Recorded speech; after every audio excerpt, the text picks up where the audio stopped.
Bem, pessoal, nas duas primeiras aulas a gente definiu o que é um algoritmo e em seguida a gente falou das estruturas que compõem um algoritmo. E para fechar essa parte introdutória, a gente vai falar da representação de um algoritmo. Como é que a gente representa um algoritmo que soluciona um determinado problema. Basicamente, existem três maneiras de você representar, né, expressar um algoritmo.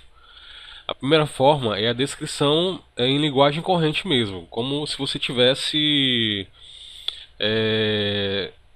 descrevendo, né? Fazendo uma relação dos passos que são necessários para solucionar um dado problema.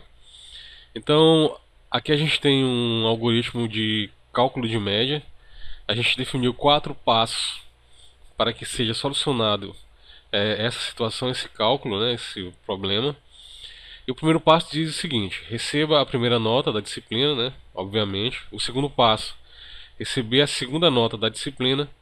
Em seguida, no terceiro passo, é executada uma soma das duas notas e dividido por 2, tá? Em seguida, no passo 4, a partir do resultado da soma no passo 3, dividido por 2 no caso, a gente vai ter que tomar uma decisão, né?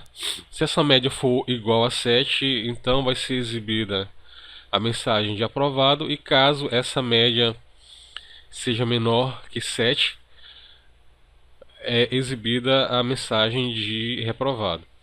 Então perceba o seguinte, que nesse algoritmo a gente tem a definição lá aquela definição que a gente falou dos três aspectos, né, que é uma sequência bem definida de passos organizados de maneira lógica. Então, nesse caso, você não poderia fazer a soma e divisão sem antes ter as duas médias, perdão, as duas notas recebidas. Tá? Em seguida, a gente tem também o fato de que esse algoritmo ele é executável num tempo finito, né?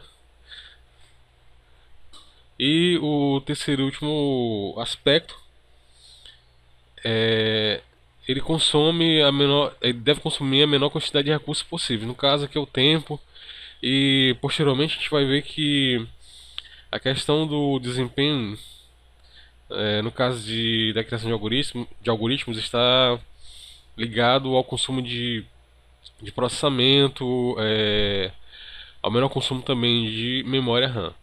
Tá? Então, essa primeira forma de descrever um algoritmo, de representar um algoritmo, é através da linguagem corrente. Você pode sim, sem problemas, criar um algoritmo utilizando linguagem corrente.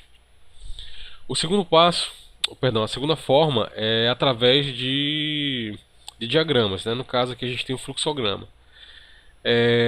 Cada, cada diagrama desse, tá? Ele tem uma função.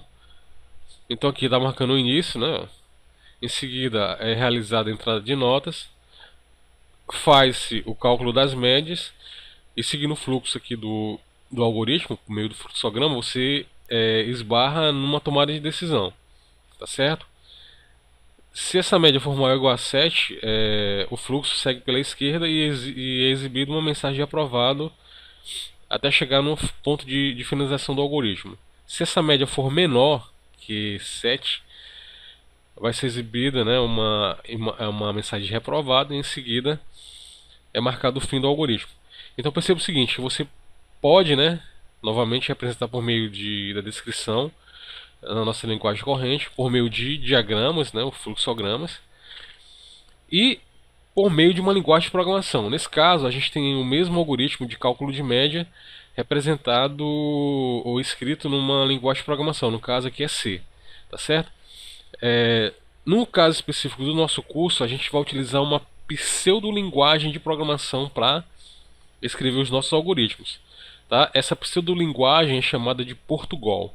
Tá certo? Então, aqui a gente tem a linguagem corrente, né, o algoritmo em linguagem corrente, aqui representado por meio de fluxograma, aqui escrito em uma linguagem de programação, no caso a linguagem C, E aqui também o mesmo algoritmo escrito numa pseudolinguagem de programação, no caso o Portugal, né? Português estruturado, que vai ser o foco aí do nosso curso daqui para frente, tá?